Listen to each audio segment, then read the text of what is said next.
Amigos, segunda-feira, altura para falarmos aqui um bocadinho de futebol, depois de um fim de semana onde vimos o sol. Já não víamos o sol há uns bons meses, boas semanas, portanto vimos sol, tiveram um bom fim de semana. Ótimo. Sábado melhor que o domingo, certamente, não é? Que foi mais... Sim, Houve ali um bocadinho de sol, dia dos namorados. deu para aproveitar melhor, sim. Ofereceram alguma coisa? Eu não ligo, Zero, não zero. ligo, não sou... Eu estou com a Não. pessoa perfeita porque ela Não liga. liga menos do que eu ainda, por isso Ok. é perfeito. Eu acho que todos os dias são dias de valorizar o nosso companheiro ou Então, companheira. E todos os dias tu É dás isso. exatamente a mesma prenda que deste no dia dos namorados. Exatamente. Que é nada. Regularidade. É o máximo que se pode pedir, é regularidade. Já sabemos que quando o Diogo for ex-namorado, nós já vamos Exatamente, saber o que é que... exatamente. Se bem que o Diogo, é engraçado porque o Diogo tem uma regularidade aqui que é quando vem costuma trazer um biscoitinho, Umas lagartinhas, sim. umas lagartinhas. É, eu sei que A o Gonçalo namorada é- já a não dá namorada nada. já não dá nada. Namorada ou mulher? mulher, sim, sim, Mulher, sim. mulher. Sei que o Gonçalo gosta e vocês Eu também, ataquei portanto várias. é uma maneira de ser bem recebido também. Muito bem, portanto estás a comprar o nosso amor. Exatamente. É isso, Sempre. muito bem. Olhem, por falar em comprar o nosso amor, fim de semana de muita intensidade, não é? Não propriamente de grandes jogos de futebol, mas de vitórias, que nesta fase, chega sempre a esta fase e o mais importante é sempre a vitória, mas chega a esta fase e parece que o discurso do mais importante é a vitória, é mais agressivo do que noutras fases. Benfica ganha, Sporting ganha, Futebol Clube do Porto ganha, 3 jogos semelhantes no sentido em que não foram o Benfica entra bem, depois cai um bocadinho, mas semelhantes no sentido em que pressão máxima e resultados, mas não foi propriamente um fim de semana de grande espetáculo de futebol, como já não tem sido. E eu honestamente gosto mais assim. É? Ou seja, porque fico mais preso aos jogos durante os 90 minutos. Um jogo está 3-0, está resolvido, é mais difícil tu ficares ali para tentares encontrar algumas nuances, algumas coisas. E assim é da maneira que estamos a juntar a emoção à tentativa de perceber estrategicamente como é que estão a tentar. Acho que aqui isto é como na questão dos penaltis, da lotaria dos penaltis, em que eu acho que quem vai bater primeiro tem vantagem, porque quem bate a seguir tem muito menos margem de erro. E aqui, neste caso, quem joga mais tarde tem mais pressão, tem, neste caso, também menos margem de erro. Claro que podia ter aproveitado uma escorregadela, mas não acontecendo, que é o mais natural. E no caso do Sporting, acho que sentiu aqui um bocadinho a pressão, que é normal, porque se calhar jogou contra o melhor dos adversários dos 3, em conceito, embora tenha jogado em casa e os outros fora, portanto isso também equilibra. Sim. Mas acho que o Sporting até começa bastante... eu nem digo o Sporting começa bastante mal. O Famalicão entra muito bem no jogo e acho que foi um jogo muito interessante até ao fim. Portanto, eu gostei do fim de semana.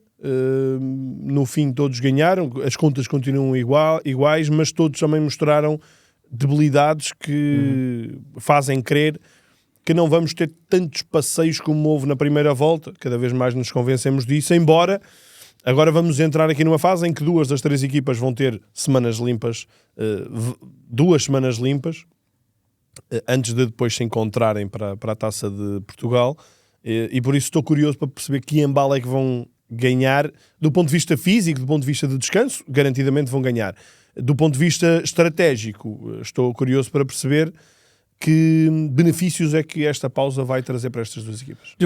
O Luís já tocou aqui no Sporting. Antes de irmos aos jogos especificamente, gostava de ver a sua opinião sobre isto. Eu acho que o Sporting está a pagar agora a fatura dos problemas físicos de dezembro e janeiro.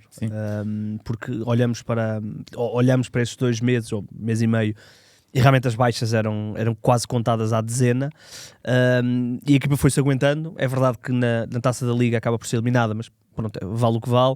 Mas no campeonato a equipa vai-se aguentando, e agora olhamos para os jogos do Sporting e vemos um Trincão absolutamente esgotado, vemos um Yulman absolutamente abstraído, com erros às vezes até difíceis de compreender. Sim. O próprio Géni está ali preso por arames, Pedro Gonçalves ainda não voltou bem. Não chegou. Portanto, E falha ao próximo jogo. Portanto, eu acho que o Sporting, não sei se concordam com esta minha ideia, que o Sporting está a pagar a fatura das muitas lesões agora, não foi na altura, está a pagar lá agora. Sim, concordo. O Sporting viveu um final de ano complicado, não só por causa das lesões, mas também por causa das ausências da CAN.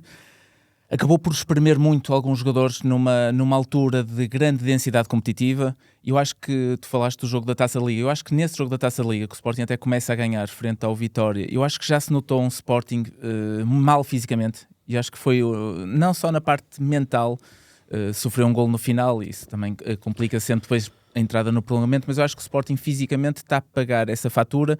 Mesmo alguns jovens que iam aparecendo, como o Blopa, também se lesionou, portanto deixou essas segundas opções, algumas também começaram a ter problemas e o Rui Borges teve que massacrar os principais dinamizadores de equipa, o Yulman, o Trincão, porque, principalmente o Trincão, eu acho que o Trincão é um tipo de jogador que precisa de estar bem fisicamente. Ele não tem um fulgor físico muito grande, portanto eu acho que ele tem mesmo de estar bem para que o seu nível sobressaia. E o Trincão este ano vinha sendo, se não um dos MVPs do campeonato, mas do Sporting sem sombra de dúvida. Tal como no ano passado, são duas épocas muito desgastantes. Exatamente, sim. O Pote já vinha de lesão antes de entrar nesta fase, depois volta a se lesionar e eu acho que este começa a ser um problema recorrente na carreira do Pedro Gonçalves. Se calhar o problema é esse que faz com que ele tarde a dar um salto para outros campeonatos de maior qualidade, porque eu acho que esse é de facto um ponto muito negativo dele, o ponto físico. Tem jogado, mas não tem estado ao seu nível, seja pela componente física, também pela componente tática, que muitas vezes tem sido desviado dos terrenos que ele mais gosta de pisar. Este foi um para colmatar outras. O jogo do Dragão e o jogo de Famalicão, ele joga, portanto, o Pedro Gonçalves evidenciou-se jogar a falso extremo esquerdo, digamos assim. Sim. No jogo com o Foco do Porto joga nas costas do Soares e agora joga a falso 9. Exatamente. Portanto, eu acho que ele tem vindo, apesar de não estar bem fisicamente, também tem sofrido um pouco pelas ausências dos restantes colegas, que o faz, que obriga a Rui Borges que tenha que usar noutras tarefas, que não está a beneficiar nem ao Pote nem ao Sporting. No jogo do Dragão, o Rui Borges tinha toda a gente. O único que não tinha era o Kenda, mas pronto.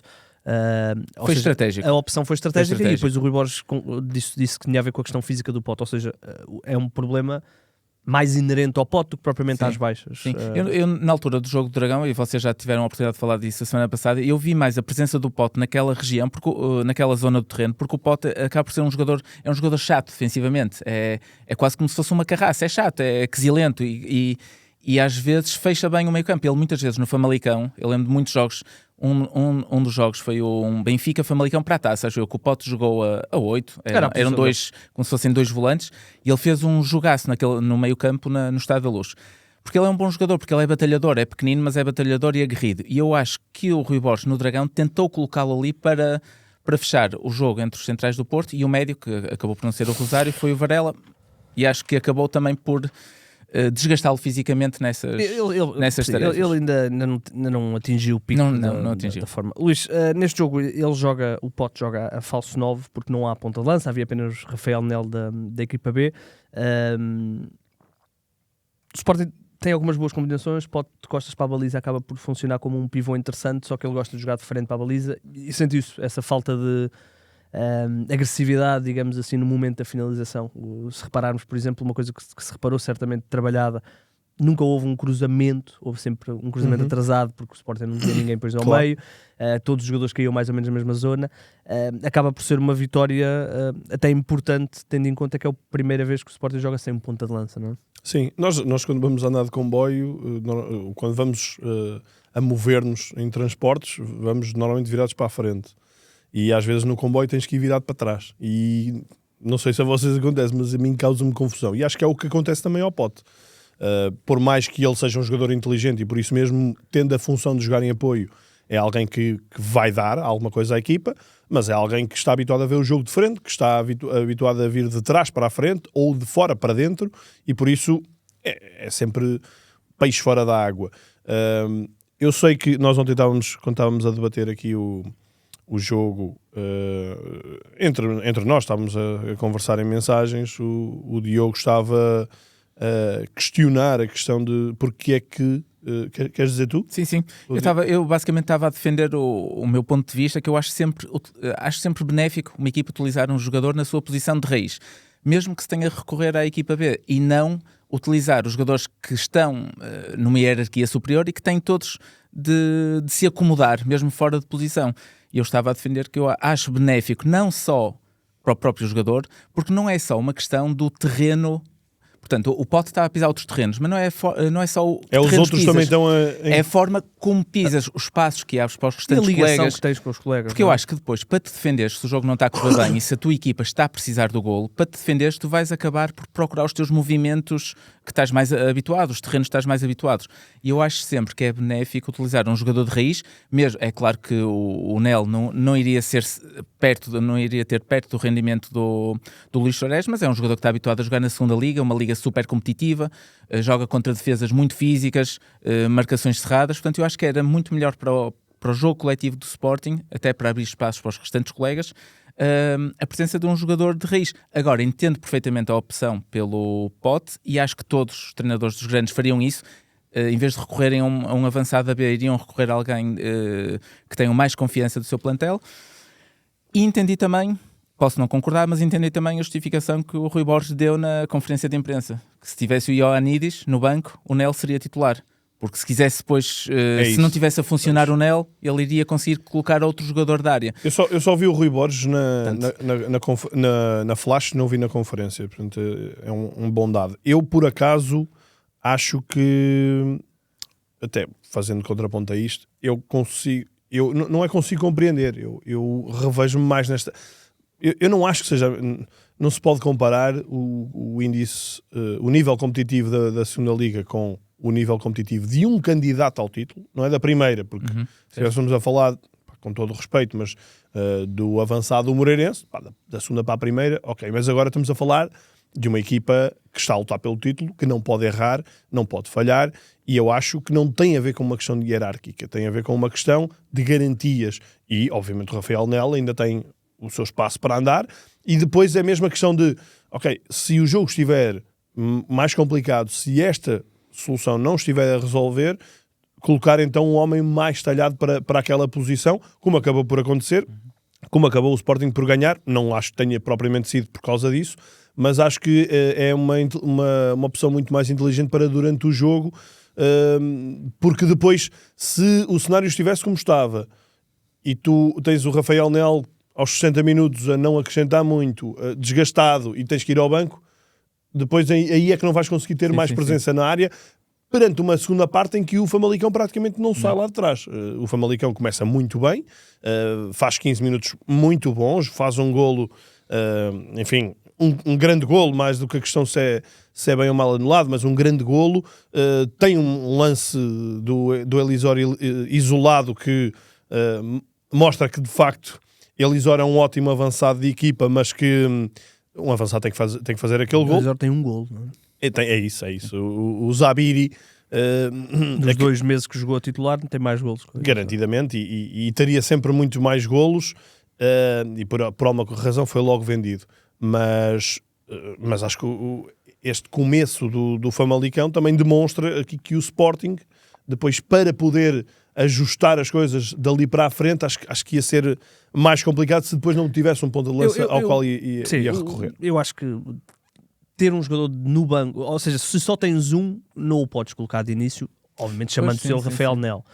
Porque depois, se precisasses, era quase como um seguro. Eu só não consigo compreender se tivesse 2, quem jogava era o Rafael Nel. Porque o Ioannidis não estaria, se calhar, partindo do princípio que o Ioannidis não estaria...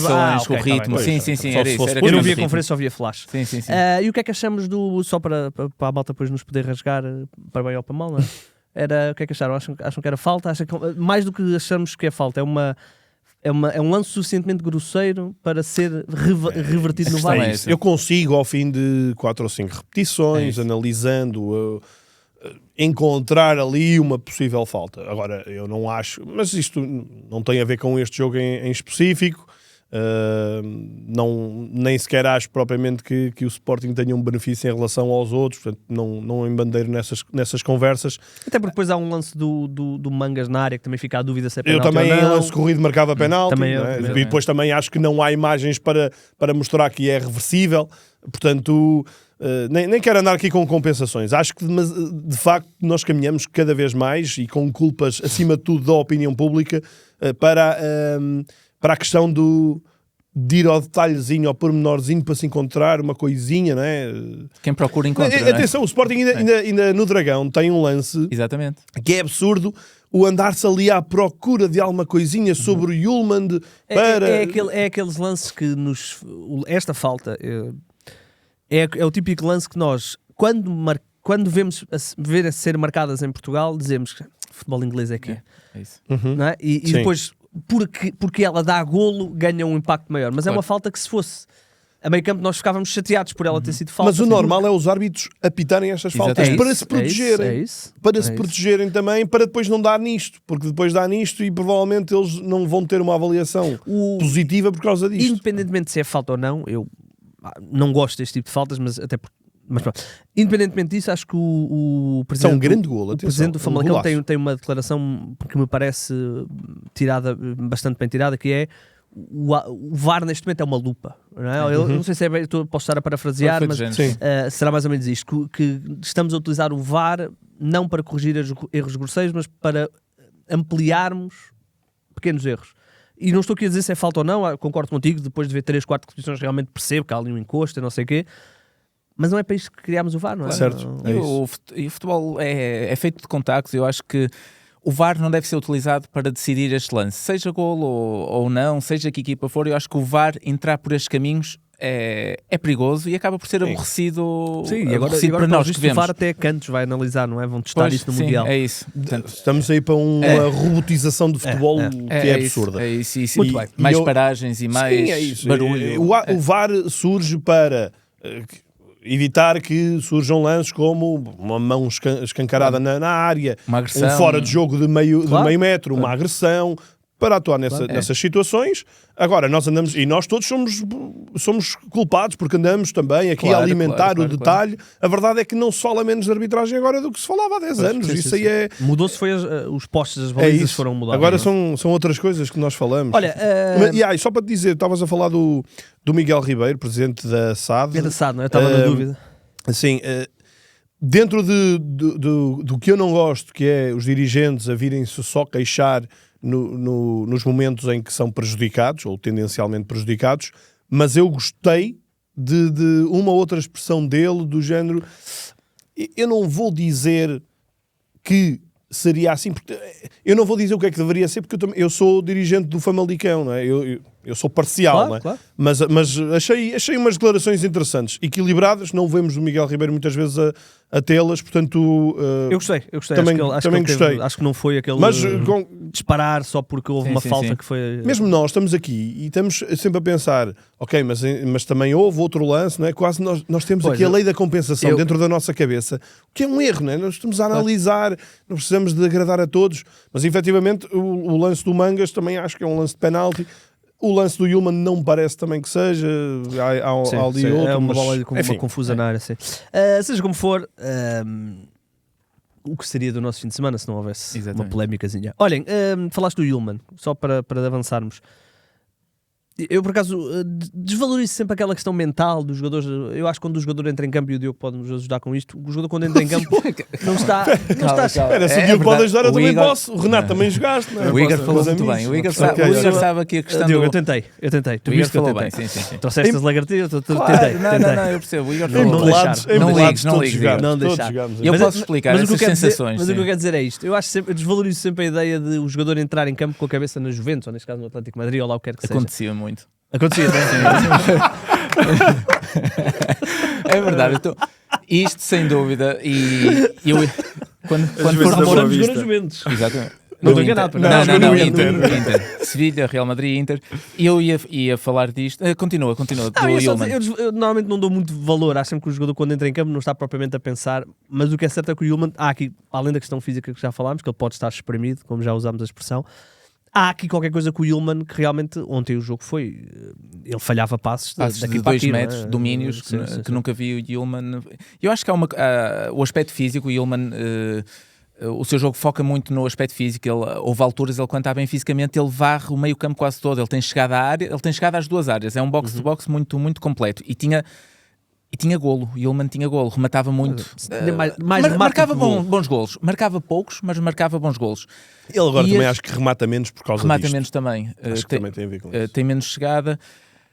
Eu acho que há aspectos físicos que o estão a limitar o seu jogo, e também acho que há aspectos mentais, internos, se calhar algum mal-estar, algum cansaço, e há questões que nós não sabemos, desde a saída do Gyökeres que se fala, do Yulman, que também tinha promessas de se houver uma oferta que ele também sai, o mercado sai, mas isso acho que são questões que nós nunca saberemos a verdade, a 100%. Não sabemos se há promessas, mas não sabemos se há propostas, coisa, não sabemos se há alguém a fazer-lhe a cabeça por trás, mas eu acho que há algum mal-estar. Não sei se é falta de comunicação entre a administração e o Yulman. Agora, eu noto... Por acaso não acho. Não achas? Não acho.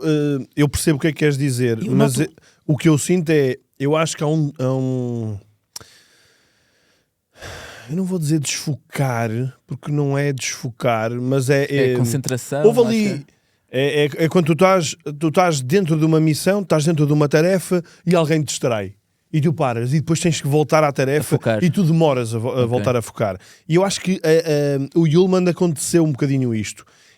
Porquê? Porquê que eu te digo que não há mal-estar? Porque eu vejo nas interrupções, no fim do jogo, tu vês o Yulman com os colegas e ele é alguém completamente compenetrado. É alguém que continua a ser o líder, é alguém que continua a abraçar o colega, é alguém que continua a protestar. Ele parece mais irritado ultimamente. Está mais irritado, é verdade. Irritado. Isso também pode ser um fator. E acho que muitas das vezes também está a perder a razão por causa disso, não é? É aquela coisa de protesta tudo e depois ninguém o leva a sério, não é? Acho que poderá haver ali algum desequilíbrio natural por causa desta situação, mas eu não acho que tenha a ver com ele estar magoado com o Sporting. Pelo menos não é isso que me transparece, e não me parece que haja qualquer tipo de menor comprometimento. Agora, há uma quebra de forma. Isso aí é garantido. Que já vinha já é um assunto. Sim. Nós lembramos... Eu lembro-me daquele penalti que ele faz com o Braga, por exemplo, que é um penalti completamente absurdo, completamente desnecessário, de alguém que está cabeça no ar, e o Yulman habituou-nos durante 2 épocas a nunca ser esse jogador. Sim.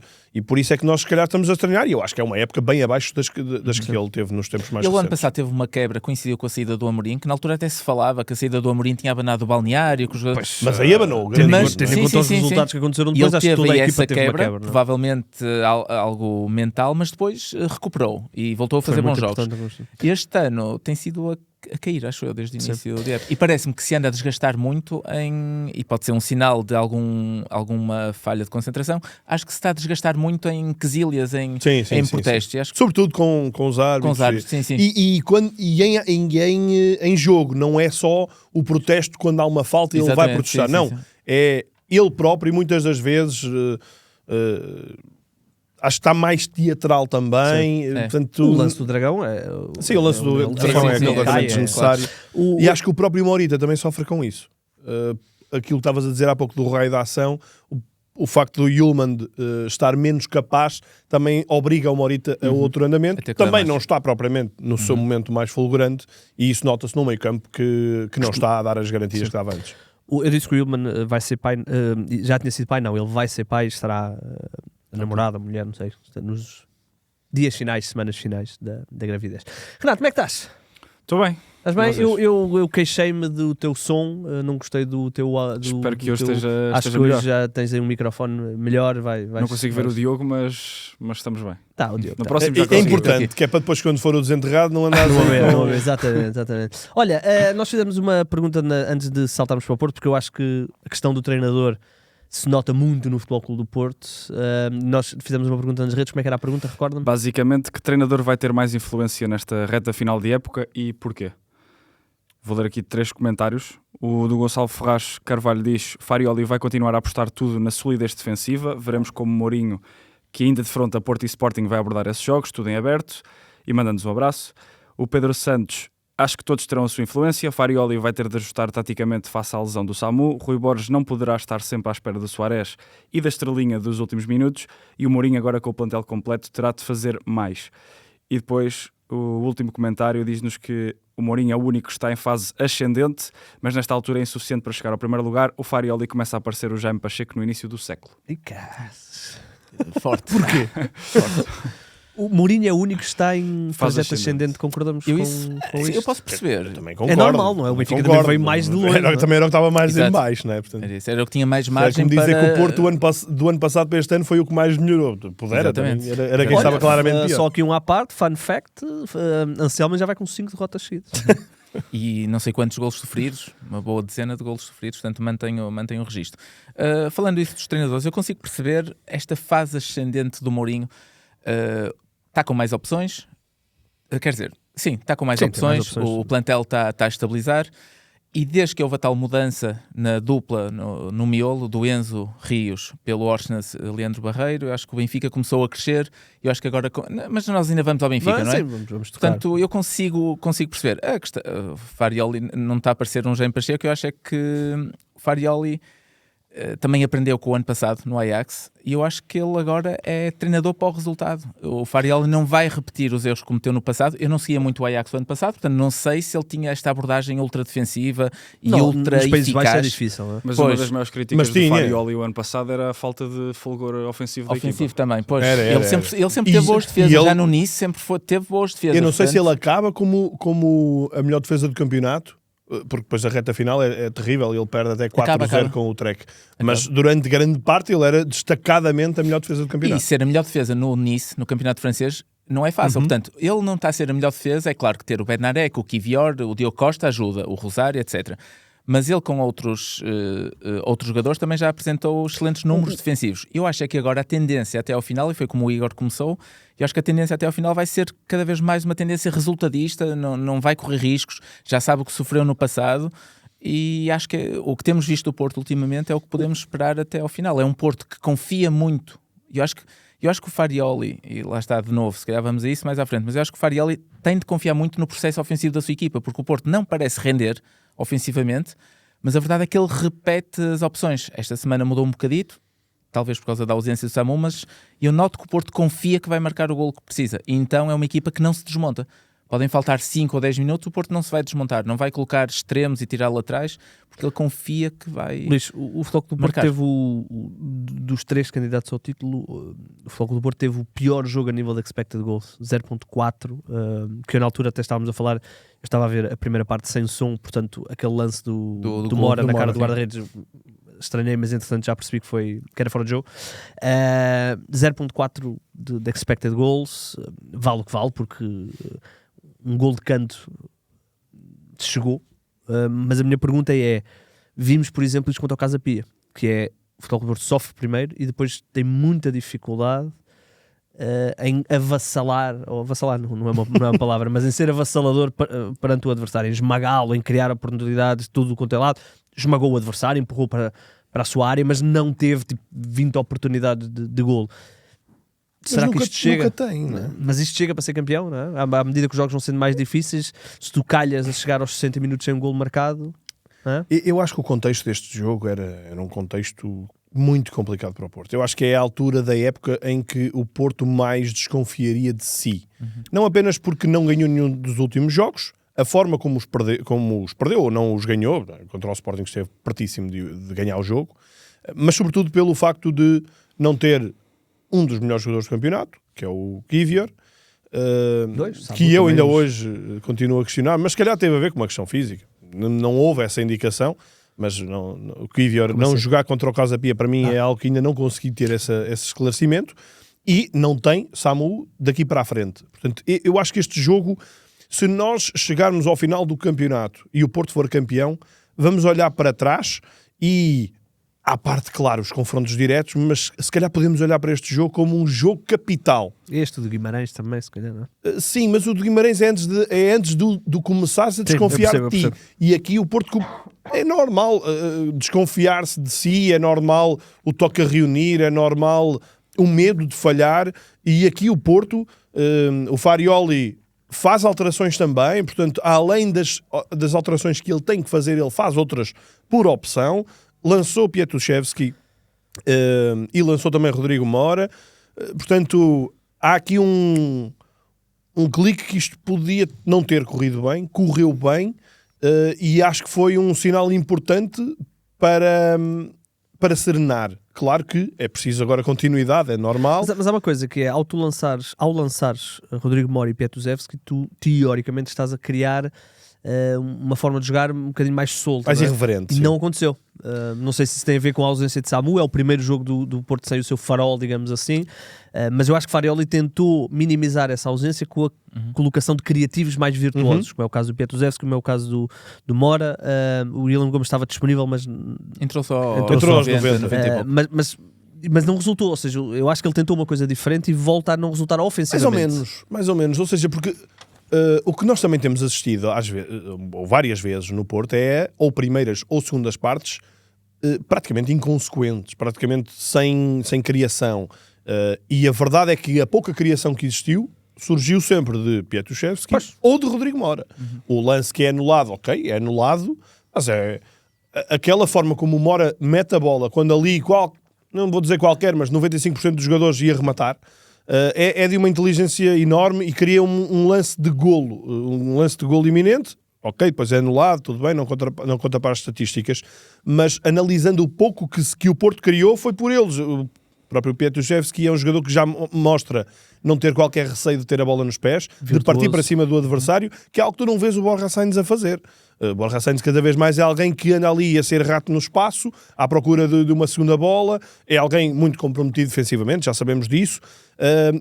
Até me admira a aposta em Piatusevski, não apenas pela questão de estar a arriscar do ponto de vista ofensivo, mas sim porque está a colocar Zaidu, que não joga há meses e mais suscetível de poder ser apanhado ali em contra-curva.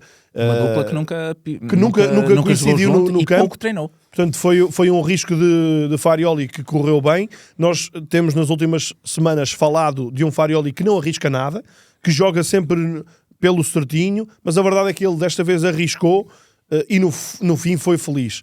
E uma vez mais o Porto, a partir do momento em que marca, uma vez mais, parece, na semana passada não aconteceu, mas normalmente o Porto contra equipas menos capazes do ponto de vista individual, o Porto fecha-se sempre bem e consegue segurar as vantagens. Sim, agora quando entra Fofana e Pablo Rosário, bem, aquilo é um... Sim. O Pablo Rosário, o segundo jogo que ele não entra. Que ele não entra, sim, quem entrou foi Fofana, sim, mas eles os dois são dois jogadores fisicamente muito imponentes. Acho que sabes, já em Guimarães contra o Vitória, o Porto marcou no final o penalti e o Porto coloca gelo no jogo e fecha. É um Porto muito confortável para saber sofrer, aceitar recuar as linhas, aceitar que o adversário tenha mais bola, mas a verdade é que o Porto não dá muitas ocasiões. Ontem o Nacional teve uma de bola parada, podia ter sido 1-0. O Diogo Costa defendeu em jeito de handball quase. Sim, e aí as coisas podiam claramente complicar. Mas é isso o meu, era essa a minha questão, 10, 20 metros. Porque o Casa Pia marca primeiro e o Futebol Clube do Porto é verdade que marca logo a abrir a segunda parte. Logo, primeiro segundo minuto. Tinha tudo para mas não esmaga, esmagar, não é? Empurra porque fisicamente e obviamente tecnicamente tem mais qualidade, mas não esmaga a nível pouca capacidade criativa. Sim. E acho que não está no ADN. Eu acho que o que nós vemos, porque já começa a ser muito recorrente, não é um jogo ou outro, começa a ser muito recorrente esta dificuldade do Porto em apresentar argumentos variáveis ofensivos. Portanto, eu acho que é a opção do Farioli, é confiar que os poucos argumentos que tem, e a bola parada é um argumento fortíssimo, claro. Que vão dar, e confiar que não vai sofrer.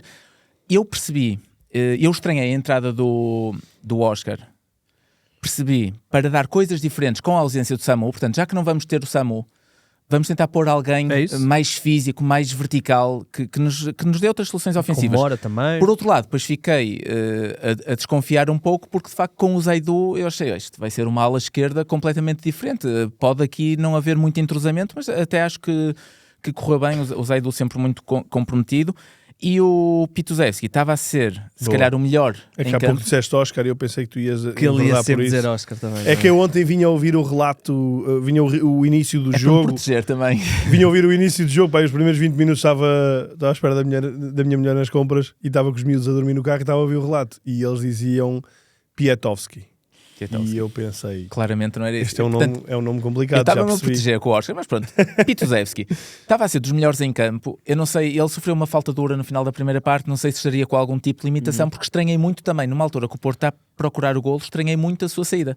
Para entrar o Borja Sainz, que é um jogador que tem estado um pouco aquém do que pode dar ofensivamente, e é um jogador que se Diria notabiliza bastante. mais Diria pela bastante- vertente defensiva. bastante Até parece que é quase como um primeiro defesa esquerdo do Porto, é depois o Porto Borja marca Sainz. logo quando entra. Marca logo, sim, o Borja Sainz não teve influência, Mas teve teve sim o Gabri. o Gabri Veiga, que é quase... Primeiro toque na bola, não é? Exatamente. E assiste. E acho que um dos grandes problemas do Porto e do Farioli nesta altura é que tanto o Mora como o Gabri Veiga parece que o que começa a titular não está a conseguir justificar a titularidade. E depois o outro entra, e o Mora entrou bem contra o Sporting, e ok, o Mora entrou e dá outras soluções, vamos, o Mora a titular. E o Mora não está tão bem. Era um Mora que às vezes... portanto, o Mora está nos 3 do meio campo, mas às vezes o Mora está colado aos centrais, junto ao gol. E eu acho que o Mora não pode estar... Não é jogador para estar de costas para os centrais. O Mora tem que vir buscar o jogo, tem de procurar o seu espaço de fora para dentro. Eu até achava que o Mora ia começar a ser mais alternativa de esquerda para dentro, como foi contra o Sporting. Mas a verdade é que o que joga a titular não tem justificado a titularidade. O outro entra e parece que dá um bocadinho mais, nem que seja o Veiga, pelas assistências que dá em bola parada, principalmente em cantos. E esse é um problema do Farioli, porque nota-se que ele está a tentar, mas não está a conseguir que resulte. Essa peça que pode ser fundamental na ligação ao ataque. Que é fundamental, claro. Mas é engraçado que nós estamos aqui, e acho que mesmo os próprios esportistas assumem isso, que a equipa não é uma virtuosidade no ataque, mas o que é certo é que continua a ser um líder histórico, não é? E também falámos das ausências do Sporting. O Futebol Clube do Porto também tem um jogo onde não tem Kivior, não tem Moura, não tem Martinho, não tem, obviamente, Samu. Portanto, muitas baixas também para o Futebol Clube do Porto. Portanto, isto é uma vitória tu falaste bem que quando fizemos o filme do campeonato vai estar também assinalada esta, como vai estar Sim, a se calhar vitória. poucos vão referi-la, mas mentalmente acho Muito que é um importante. jogo, é quase o cabo da mastor, não é? Sim. E o Farioli disse, não sei se ias terminar, Igor, mas no final na conferência ele disse uma frase que eu até apontei aqui que achei muito engraçada, que é: os nossos jogos são sempre muito similares e é preciso paciência. E de facto é. Os jogos do Porto Desde o são... início, não, mas desde novembro que são muito Ele similares. aqui estava a falar até numa vertente mais do adversário. O adversário não arriscar muito na pressão, de esperar por eles. Mas Claro. o próprio jogo do Porto, esquecendo o adversário, o próprio jogo do Porto é muito similar, o estilo de jogo. Mas acho que é uma... E convida a que o E adversário convida, faça isso. mas acho que é uma equipa que se calhar abanou um bocadinho por causa destes maus resultados, abanou um bocadinho mais por causa da lesão do Samu, porque os esportistas gostam muito de bater no Samu e é quase o bode expiatório dos maus resultados e do mau futebol. São 20 e tal golos, não é? Por contra o Casa Pia bateu um recorde de maus domínios, maus recepções, mas a verdade é que o Porto está formatado para o Samu. O Samu falha pouquíssimos golos, pode ter muitos maus domínios, mas o Samu na cara do guarda-redes não falha muitos golos, não é jogador de falhar. A questão é que o Porto também cria poucas oportunidades, mas o Porto com Samu será sempre um Porto mais forte do que um Porto sem Samu, Claro. porque habituou-se a jogar para ele. Sim, e tem é outra coisa, diferente, quando tu é crias diferente poucas mudar. oportunidades, tu teres alguém que aproveita Claro. 90% Claro, delas claro. é essencial, e neste caso... E o desgaste que causa aos centrais Claro. e tudo. Olha, e parece-vos, só para terminarmos aqui o assunto Porto, parece-vos inevitável que Mufi vá ser opção a titular? Tivemos aqui o Denis Goul teve com mérito a primeira chance, digamos assim, não se viu particularmente muito no jogo. Assim, Denis Goul merece, isto não tem a ver com merecer, tem a ver com serem escolhidos os jogadores mais capazes para jogar, mas o Denis Goul, pelo que tem sido a sua época, merece esta oportunidade. Mas eu acho que mais cedo ou mais tarde, Mofi, se for o Mofi que eu me lembro, também já lá há uns anos, da primeira época do Nice, sobretudo. Com o Farioli. Com o Farioli, na primeira época do Nice, creio que é com o Farioli, sim. Consegues confirmar É porque é ele que o vai buscar. Pois Sim. é isso. Portanto, se for esse Mofi vai ser titular. E não acho que se vá sentir muita diferença em relação a Samu. Agora também não há muito tempo para preparar, ainda bem que o Porto tem agora 2 semanas mais ou menos limpas para poder trabalhar o Mofi, para ele poder trabalhar fisicamente e para ele conhecer bem os processos da equipa. Ele já conhece o treinador e portanto não vai ser novidade para ele, mas conhecer os companheiros vai ser importante. Eu no Porto, curiosamente, o que me salta à vista foi que eu há pouco dei aqui um cheirinho, que foi 2 jogos do Paulo Rosário sem entrar, que curiosamente acontece se calhar no seu melhor período de Porto, no período em que ele deixa de contar como quarto central, porque aparece Tiago Silva, e em que ele pode finalmente lutar pelo lugar ao lado, com o Alan Varela, mas também poder jogar ao lado do Alan Varela, e não deixa de ser curioso. Enfim, Farioli saberá, e o Alan Varela até tem estado bem, mas não deixa de ser curioso ele ter estes 2 jogos no banco sem lá sair. Ele tem o jogo contra o Casa Pia, não é? Que marca o gol. Sim, mas mas é um Sim. aquele meio campo à la Varela, Pablo Rosário. Sim. Ficou claro que não dá, não é? São dois jogadores que não podem, não podem, mas que se coincidirem vão tirar à equipa algumas coisas. Se bem que ele foi dos únicos jogadores nesse jogo que deram qualquer coisinha E é sempre forte na bola parada, Porto, já vimos que o Porto siga muito isso. Eu acho que é uma vantagem do Farioli poder gerir também fisicamente, e aquela questão mental, não tem estado pode mal, haver não é? motivos mentais, aquilo que falávamos do Yulman, se houvesse um Rosário no Sporting, se calhar o Yulman estaria agora mais protegido. Portanto, eu acho que é uma grande vantagem do Porto, são essas alternativas que tem, boas alternativas que tem no plantel. Muito bem, Futebol Clube do Porto, líder do campeonato, 4 pontos, mais uma jornada que passou e as coisas vão correndo bem para os lados do Dragão. Com quem é que jogam este fim de semana, Renato? Agora tem 2 jogos recebe em casa. o Aroca. O Rio Ave. Rio Ave e Rio Aroca. primeiro e depois Aroca. Rio Ave e Aroca, os 2 em casa. Muito bem. São 2 jogos bastante importantes antes depois de ter idas consecutivas ao Alvalade e à Luz. E Luz. E tem Estoril também pelo meio, ainda que o Estoril tenha... Acho que não, o Estoril é só depois. Não, tem que ser por agora. Peraí. Quer dizer, o calendário... Não, porque o Porto joga Já não 2 vou vezes tão em à frente. casa. Agora são 2 em casa. É isso, e eu acho que... Não, pera, vai ao E logo depois vai ao Alvalade para a taça. para a taça. Rio sim, Ave sim. e Arouca em casa, Sporting e Benfica em Lisboa, recebe o Moreirense, depois Braga, depois Famalicão e depois Ainda falta Estoril. muito. Ainda falta muito. Sim, ainda falta. Muito bem, pelo meio haverá também a Liga Europa. Olha, em relação ao Benfica, não nos vamos esticar muito porque o Benfica joga amanhã. Contra o Real Madrid. Vamos ver como é que as coisas vão correr. Mourinho há de falar hoje, portanto, haveremos ter aí também novidades. Boa entrada, já falámos aqui que é a equipa que está em maior crescente porque também partia mais atrasado, portanto é normal que tenha mais margem para crescer. Boa entrada. Eu só queria falar aqui de uma questão que é a questão que eu costumo falar muito no podcast da Fantasy, que é a questão do Sudakov e do Rafa. 2 jogadores que jogam na mesma posição, mas que são bastante diferentes. E nos 2 últimos jogos, Rafa foi titular, Sudakov foi para o banco. O que é que isto vos apraz? Portanto, é um Mourinho claramente a voltar, ou pelo menos visto que tem Prestiani e visto que tem Sheldrup, Mourinho não deixa cair aquela procura da profundidade, procura da verticalidade com o Rafa, e Sudakov pode cair aqui num problema, porque Sudakov é um jogador diferenciado. Sim, eu acho que seria um crime para José Mourinho, nesta altura, tirar o Sheldrup ou tirar o Prestiani. São os jogadores que estão em melhor forma no Benfica, além de Orsnes, a meu ver, porque está já na posição certa, mas teve essa lesão. O melhor Rafa tem que ser titular no Benfica e o melhor Sudakov tem que ser titular do Benfica. Conclusão, não dá para jogar em todos e José Mourinho tem uma ótima dor de cabeça para ter que prescindir de um. Para já prescindiu do Sudakov, o que eu creio que não é algo definitivo.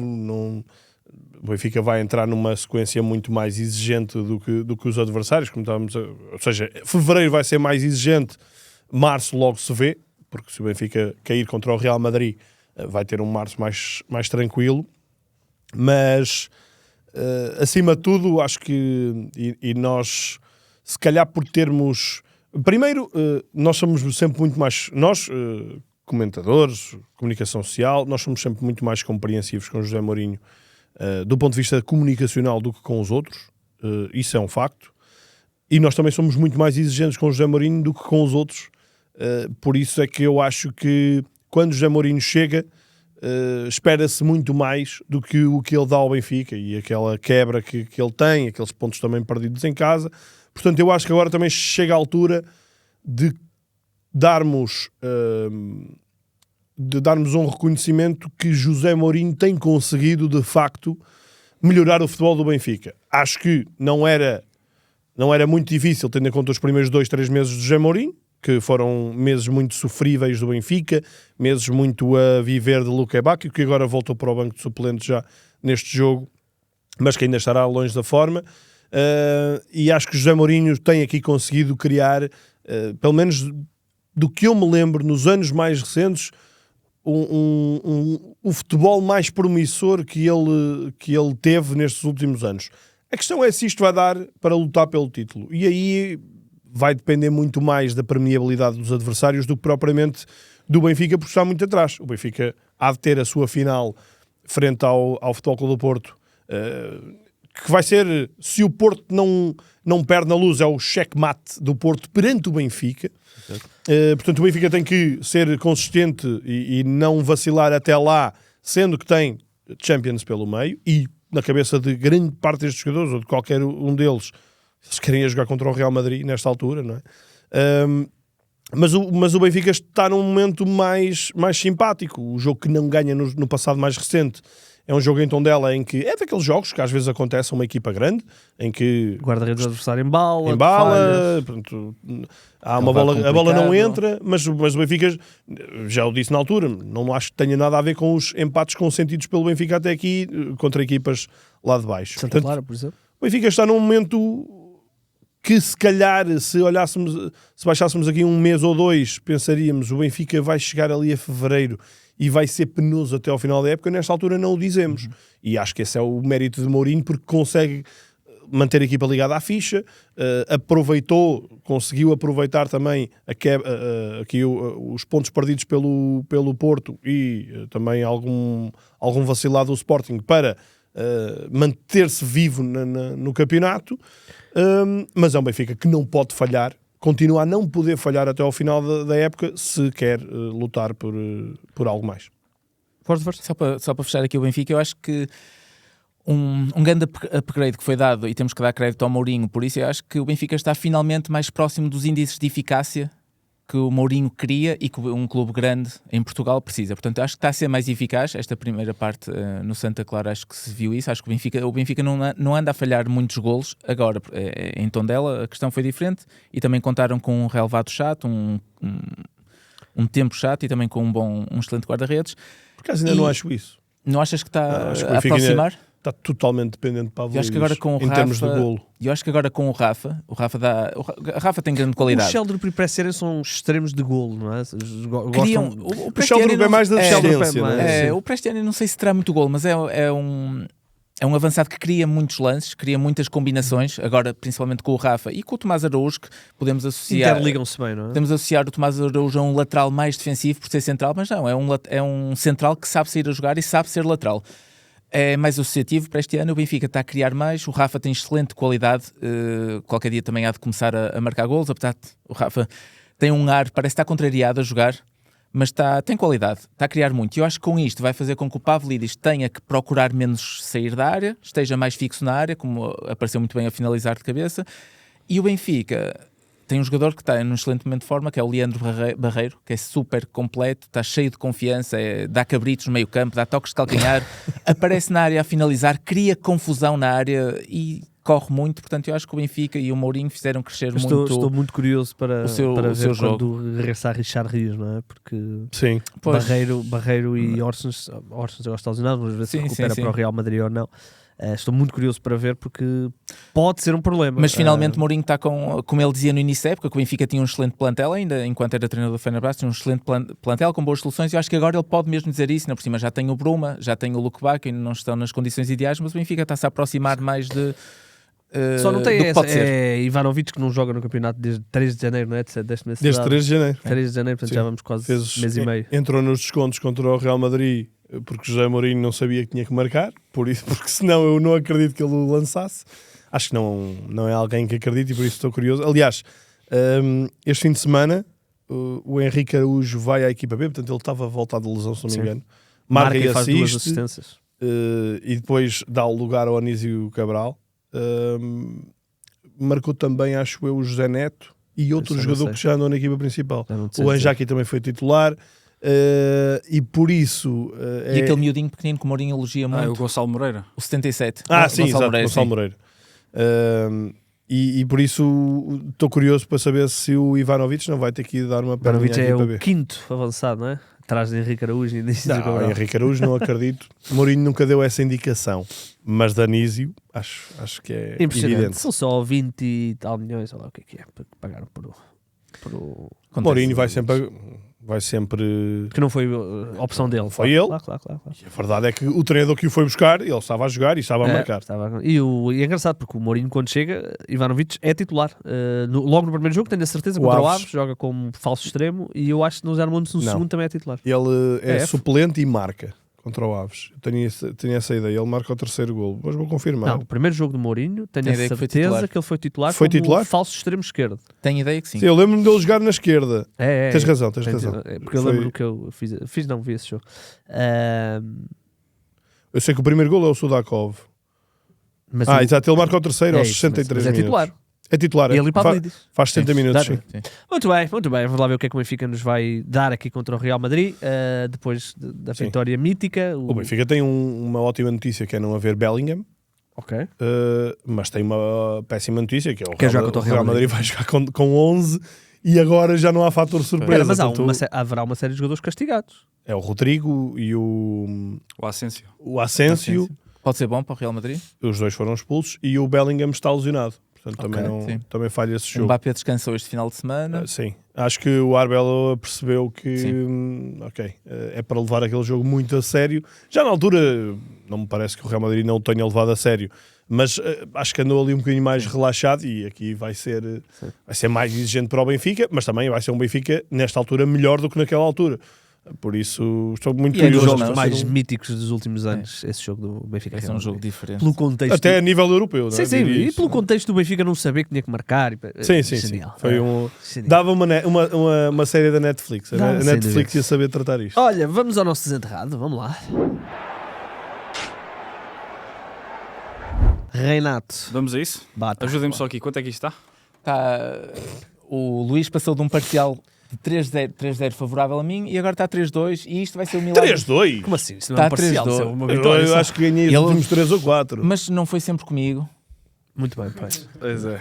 A verdade é que eu, quando estou em casa a ouvir os episódios com, Ganhas, com os restantes já sei. colegas, eu Ganhas antecipo-me sempre. É isso. Eu sei. Aqui, estou a acusar a pressão e vai ser o milagre Eu de também, há Istambul. dias tu fizeste com o Cunha e eu também tinha-te ganho. Já não faço. Não ganhei, era o Júlio César que Nem, é o guarda-redes contra o dos Cunha nem Belenenses. vale a pena. Tinha-te Não, contra o ganho. Cunha não. Tinha-te não. ganho. Para isso. Vamos lá, Renato, então. vamos lá então. Hoje é mais ou menos simples. Ok. Só para espicaçar aqui. Mais ou menos simples. O nosso desenterrado tem 33 anos. Deixa-me olhar Já para o foste. Diogo. Esquece. Nunca acertaste um com 33 anos, ó Diogo. Joga atualmente nos Emirados Árabes Unidos. Já venceu um Mundial Sub-17 E com cara. e era a figura da equipa. Pelo menos o melhor marcador.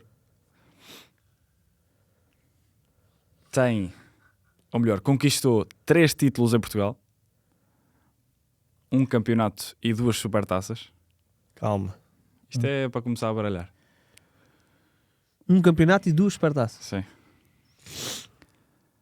Já partilhou plantel, por exemplo, Um com campeonato e 2. Boginov, Luizão e Pizzi. Se quer, é artista a confundir. Campeão, Espera aí. campeão sub-17, não é? Portanto, Campeão sim. do mundo sub-17. Isso é que me está a partir todo. Nem devias ter Pois, dito eu isso. sabia. Agora vou dar a posição, ok? Vais dar o quê? Posição. Espera aí. Ainda não disse. Então diz lá. Avançado. Espera aí. E Eu o vou lá problema chegar. é que ele é de uma nacionalidade que vocês nunca diriam que ele ganhou o Mundial Sub-17. Pelo menos eu não diria. Ok. Eu vou lá chegar. Vamos trocar umas ideias, Luís. Aqui há um tempo a Sérvia ganhou alguma competição, mas não foi o Mundial Sub-17. Zivkovic? Não, Não. isso foi do Sub-20. Eu estou aqui a partilhar Mas as sim, ideias em e tu lanças Portugal- logo o nome. Espera aí. Em Portugal ele jogou no Benfica. Isso já percebemos? Pronto. Espera, mas foi colega da equipa do Boginov. Pronto, não interessa. Isso é para Pronto, confundir. Isso é para baralhar. Tu isso é para baralhar. não percebes este homem. Disseste A nacionalidade Vou não repetir, muito... 33 anos, avançado, joga atualmente nos Emirados Árabes Unidos, já está lá há 3 épocas. Venceu o Mundial Quando dizes Sub-17. avançado e desponta? Digo ponta, sim. Posso defini-lo assim. Nacionalidade Ponta é de que eu estava aí para brasileiros, mas não vai ser Brasil porque... Do Ok. Benfica. Ponta de lança do mais puro que há. Ok. Físico. E não é o Macucula, não é? Não. Estou a gozar. Alan estou a Kardec era gozar, estou a brasileiro, não tem gozar. 33. É europeu. É europeu. Eu já desisti. Eu já só estou a ver clubes dos Emirados Árabes Unidos para lá chegar. Ainda por cima é um campeonato que eu não sigo muito. A carreira dele O europeu, não é? Ele começa muito bem no Benfica, mas acaba completamente desacreditado. Mas isso são todos. Isso é o Ivanovic. Não, mas este aqui faz uma temporada boa no Benfica. Luís, uma temporada boa no Benfica, a marcar aí uns golitos. É o que eu vou dar a nacionalidade e vocês vão logo lá. Espera aí, Pois, espera aí, não deixes, digas, não que digas. isto está bonito de assistir. E a malta lá em casa está toda a mandar os seus palpites. Deixa-me só, enquanto vocês Já pensam, toda a gente deve ter Isto acertado. cheira-me que ele jogou em Itália. Não é o Rodrigo, peraí. pois não? Não é o Rodrigo. Não, Não, não é o não. Rodrigo, não é nada. Veja, Eu acho que E ele não este- jogou a Itália. Não jogou em Itália, ok. Estava aí pelo Borginov, assim, a tentar... Tem Quê? calma que este está Deixa-me tentar descobrir aqui mais pistas, espera aí. Diz aí um jogo que Pronto, tenha ele mais- jogou na Turquia também, jogou na Liga é Espanhola. o Mitroglou? Não. Não. Mitroglou. É o Mitroglou. Certo. Turquia, mais. Pronto, Emirados agora. Antes tinha sido na Liga Espanhola, antes na Turquia e antes era Benfica. Ele teve 5 temporadas no Benfica. Fogo. Ele de que liga Ok, é que ele faz 2 temporadas muito boas no Benfica. Fogo. Porra. 2 temporadas. Só que é intercalado com temporadas más. Espera. Não, cara. Ele vem de onde? Para Portugal? Ele vem da Alemanha. Já sei quem é. Já sei quem é. Já? Vê lá, é esse país, a nacionalidade? Sim. Já sei quem é. Ele vem da Alemanha. Opa, Ui, isto é um gajo- já isto sei não quem podemos- é. Eu odeio Não é? isto. Já sei quem é, Odeio, já sei somos quem é. uma vergonha. odeio quando isto parece super fácil. E vai Nós ser não estamos um- lá, vai ser isto- tão fácil. É que o nome vai ser fácil. Pronto. Eu desde que não Espera, soube o Filipe espera. Mas o Anderson caminho, que o caminho é difícil, pronto. tinha jogado... Ó, vê lá, Renato, é este, né? Porra. Claro. Ele vem da Alemanha. Já sei. Já sei. Jovic. Não. Não. Waldschmidt, não é? Não. Era esse o teu já sei. Para vos dar contexto, ele, a primeira época dele no Benfica, ele marca 7 golos. Na segunda marca 27. Na terceira marca outra vez 9.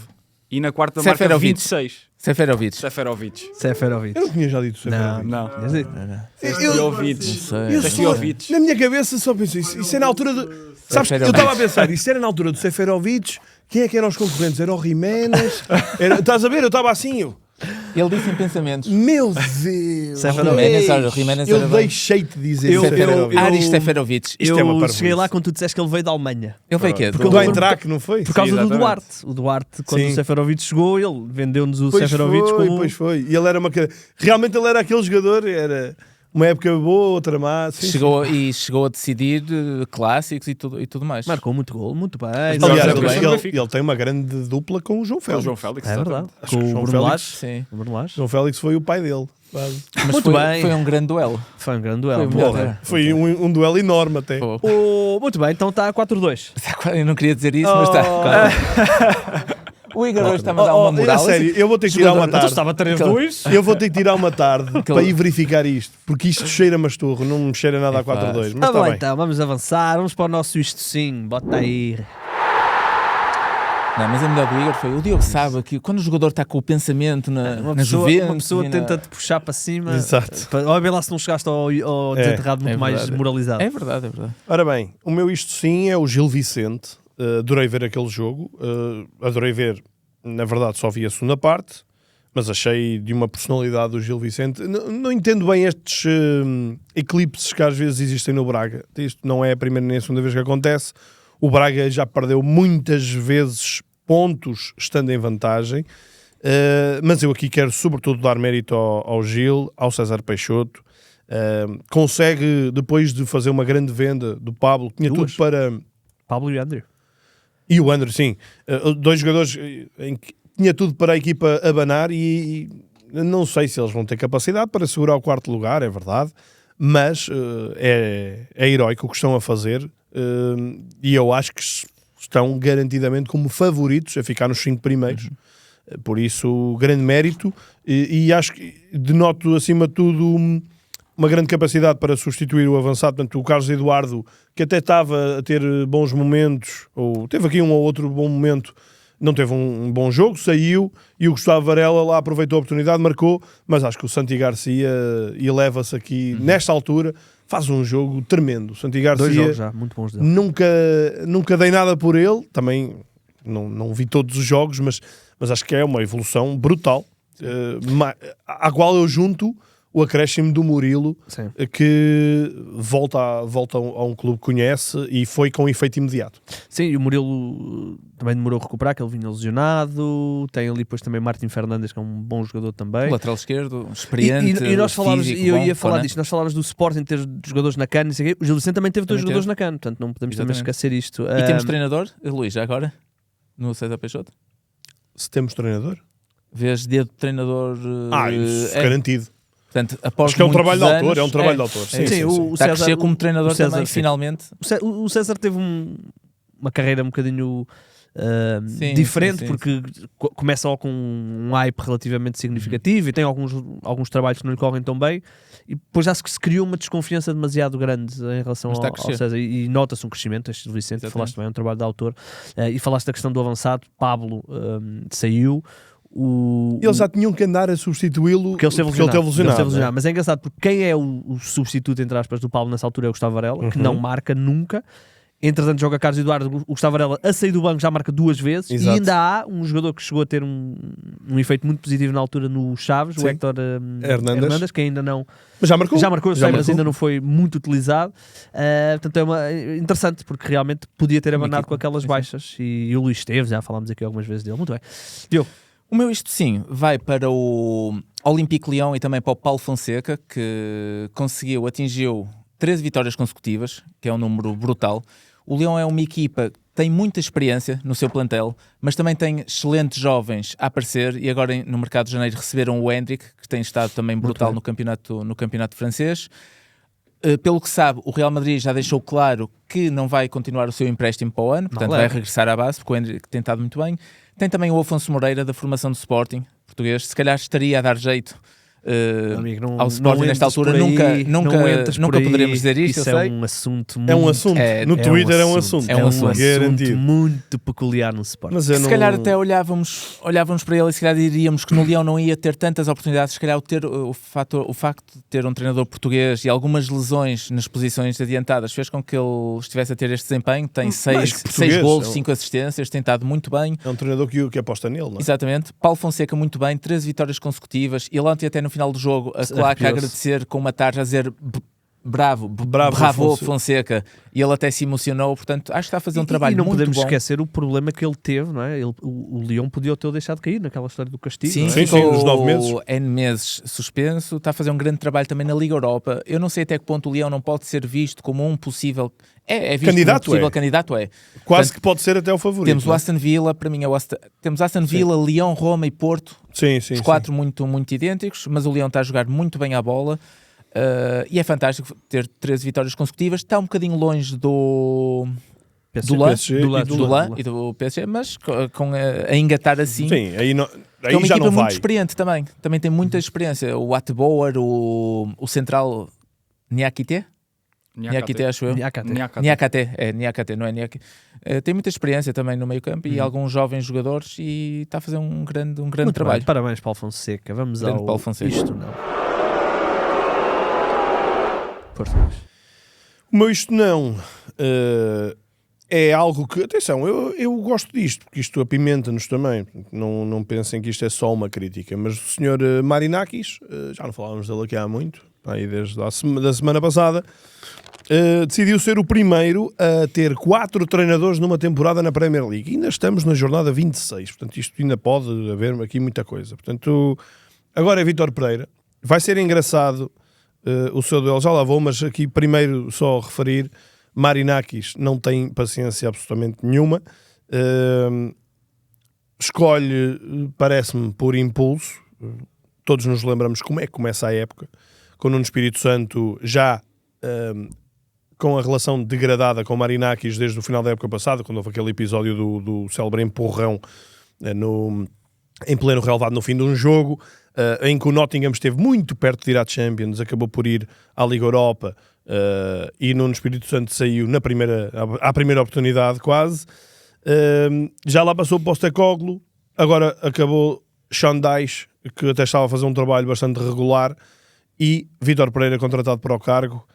Marinakis está a gostar disto, de experimentar treinadores, e não deixa de ser engraçado que vamos ter, muito provavelmente, o Tottenham e o Leeds também vão estar aqui pelo barulho, mas a luta pela manutenção provavelmente vai ser entre Nuno Espírito Santo e Vítor Pereira.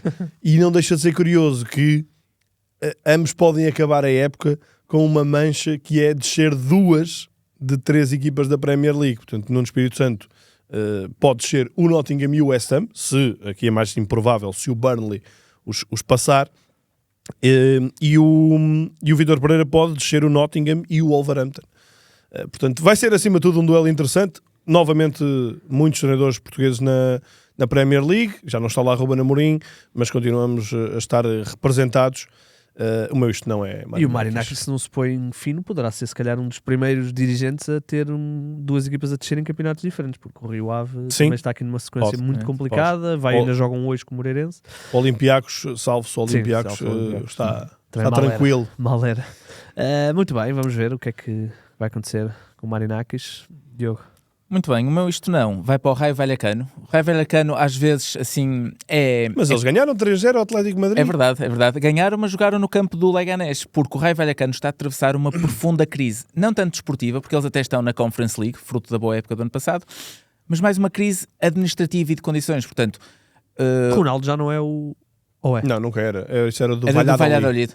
Desculpa. Mas já não é assim. Desculpa. O Raio Vallecano não tem podido... Igor a ser Igor. Confundir. Na boa, começa por ver. Lidamos bem com Portanto, isto. Ronaldo não é. Não é. Ronaldo não é, Não é. sim. Correto. Nenhum Ronaldo é. Nem aquele central do Benfica. E o Raio Vallecano aqui há umas semanas teve que adiar o jogo no próprio dia contra o Oviedo porque o relevado tinha sido mudado à pressão nessa própria semana e não estava em condições, portanto o Oviedo a poucas horas do início do jogo ficou a saber que não iria jogar. Ontem jogou no terreno do Leganés.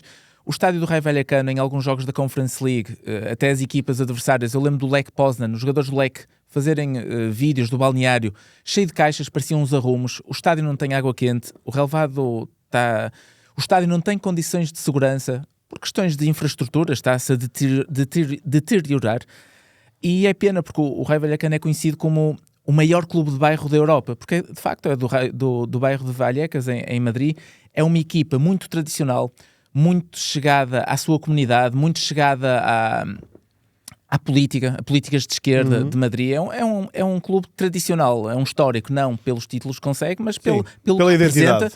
Exatamente, e agora há quase uma guerra política, porque muita gente diz que esta falta de investimento no próprio estádio, obras, na água, na luz, é para obrigar o Raio a sair daquele bairro, portanto, por outros interesses políticos.